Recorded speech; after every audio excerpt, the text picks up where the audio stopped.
17 जुलाई को होने वाले ज़मीनी इलेक्शन में जिला लोधरा के 2 हलकों PP 224 और PP 228 में इलेक्शन होने जा रहे हैं, जिनके इंतखाबी मुहिम के सिलसिले में कारना मीटिंग्स और जलसों के इनकाद का सिलसिला जारी है।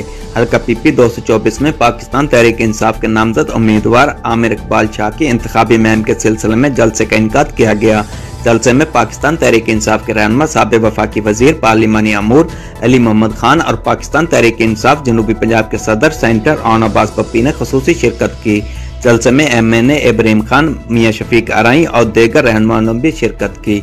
पाकिस्तान तहरीक इंसाफ के रहनुमा साबिक़ वफाकी वजीर पार्लिमानी अमूर अली मोहम्मद खान और पाकिस्तान तहरीक इंसाफ जनूबी पंजाब के सदर सेंटर आन अब्बास पप्पी व दीगर रहनुमाओं की जलसे में आमद पर पाकिस्तान तहरीक इंसाफ के सैकड़ों कारकुनों ने इनका भरपूर इस्तकबाल किया।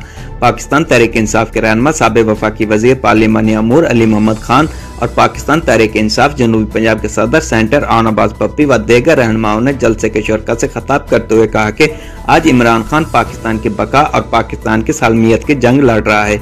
मौजूदा इम्पोर्टेड हुकूमत इसराइल को तस्लीम करने की साजिश कर रही है। इमरान खान एक सच्चा मुसलमान है कि आप आलम इस्लाम के सपूत को गिनने दोगे। आपने फैसला करना है बिरादरी पर वोट देना है या ईमान पर वोट देना है। आज दुनिया भर की आवाम ने अपना फैसला सुना दिया है। हमें इस मुश्किल वक्त में इमरान खान के हाथ मजबूत करने हैं। हमने इस इम्पोर्टेड हुक्मरानों के खिलाफ जिहाद करना है। इस इम्पोर्टेड हुकूमत ने आवाम को महंगाई के दलदल में धकेल दिया है। कैमरा टीम के साथ doctor Kazim Abbas Baloch, bureau chief, Raj news, lodhra.